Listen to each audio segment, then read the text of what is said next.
here we are again together, and we're going to take a drive.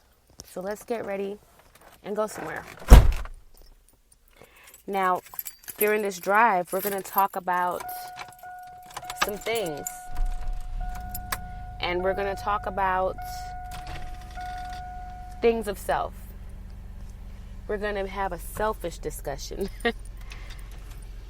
These are some of my favorite discussions, as they're all about you. They're all about self. You can have them with self. You can have them with God, source energy. But the key component to remember and to know is that it is ultimately about you. So let's take a drive on this wonderful Monday afternoon. And we're going to say, let's call it Monday's MEflexction. It's not a reflection, it's a MEflexction. So let's talk about it. Now, in the last 24 hours, I've had some short meditations. I mean, very short, 10 minutes, 5 minutes, sitting in silence, focusing on the breath. And what came to me was, we always have all the answers. Like, we always know what we want, what we don't want. We really do.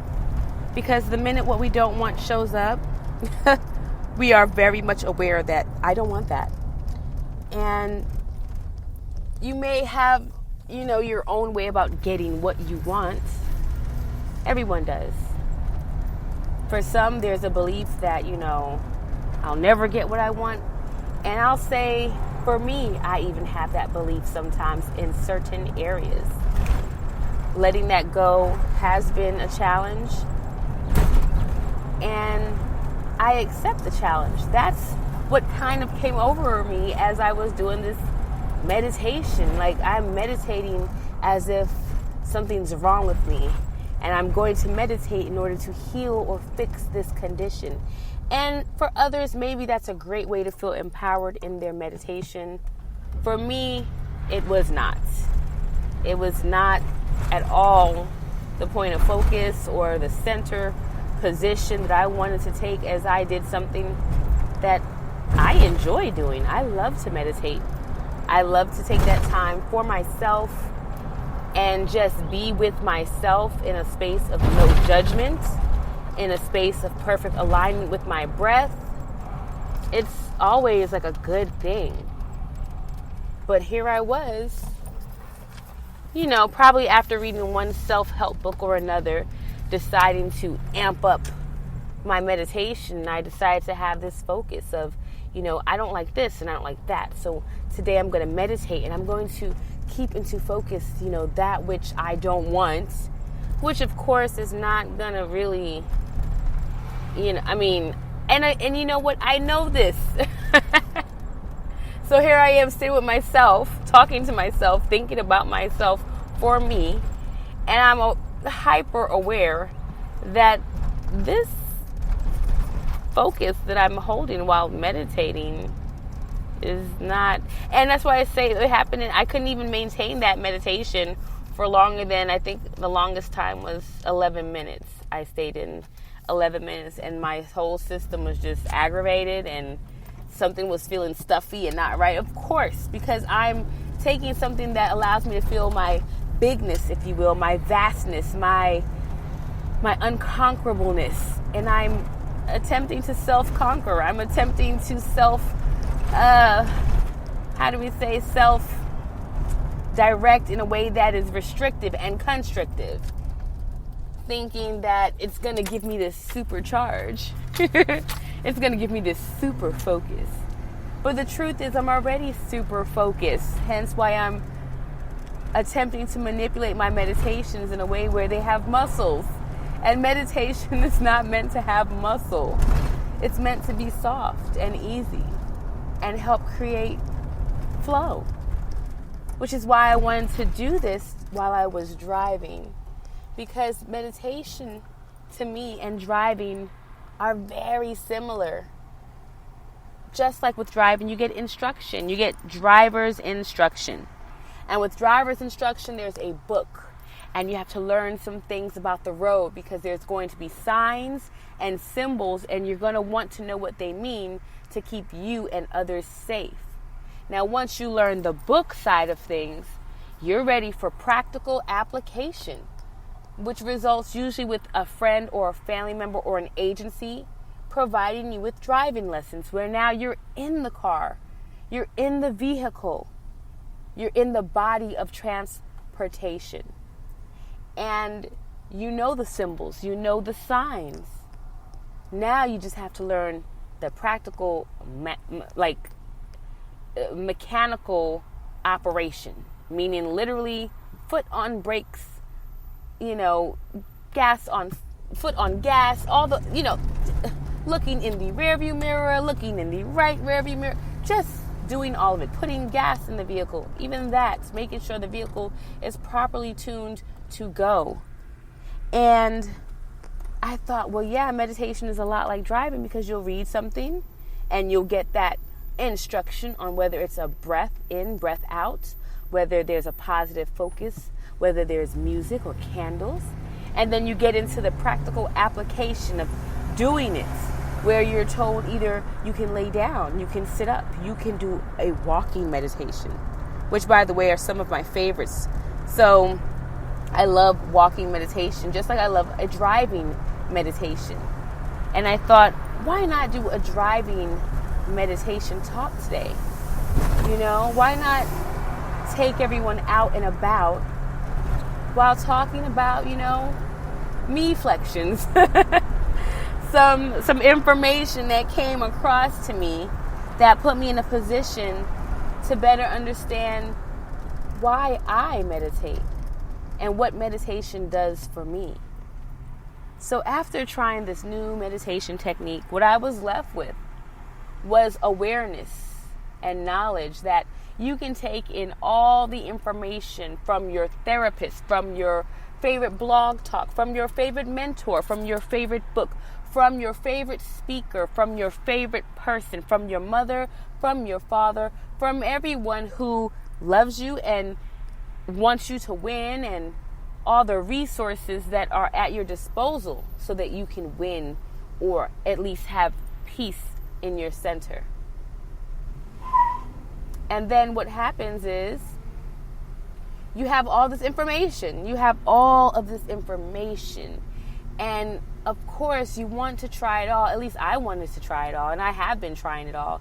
If you've given me a good word, a good reading, if I've received or had something released from the heavens into my psyche via meditation, via positive information, via being positively around other positive people, I've been using those charges. I have been eating them up like the best gummy bears ever, because what I know is that when I'm living on purpose, when I'm having fun in my purpose, I have everything available to me. So, of course, I've always been that little girl who would go to the mall, and I would get that little tube of lipstick and get an eyeshadow from the other place, and then I'd get some Lee press-on nails. You guys remember that, with the stickers on the back. And then I would get my little tiny coloring book from the little dollar store, and a pack of Crayola crayons when you can get 7 for $1 with the primary colors. Or was it 8 for $1? The point is, before we were even in the car or the bus to go back home, I had on those Lee press-on nails. I had on that lipstick. It was open. I was trying to put the nail polish on over the Lee press-on nails while walking and sipping my drink and figuring out which page I was going to color first.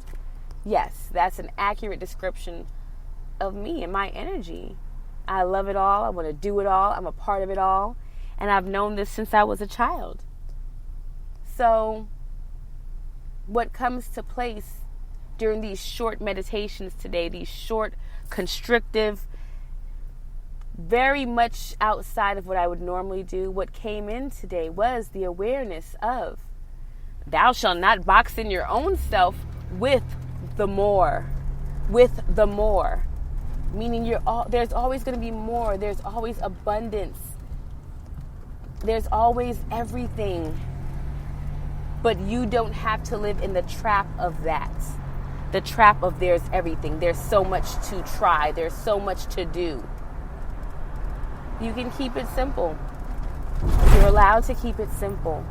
And that was the best awareness for today. Because I started to think of all the things that I wanted to do, all the things I could do, all the things I signed up to do, all the things I signed up to be, all the things I want to be. And ultimately what came through was do what you will do and do it with a sense of peace. Do it with a sense of calmness. There should not and there does not have to be this sense of urgency, this sense of if you don't get it done this way, the way you read it, the way that person mentored you to do it, the way that the book said, then it's probably going to be wrong. It's probably not going to happen. Oh, you just wasted that information. You spent $16.99 on that book just so you could never read it again, just so you couldn't read past the first 2 chapters. Oh, woe is you. But I was free today in the knowing that there is so much to do and so much not to do. Do what thou wilt. That is it. That's the sum of the law. Be in the will of God. And then you don't even have to wonder or worry about what's happening, why it's happening, who's it happening to. Is it happening fast enough for you? Is it not happening fast enough for you? Can you handle it?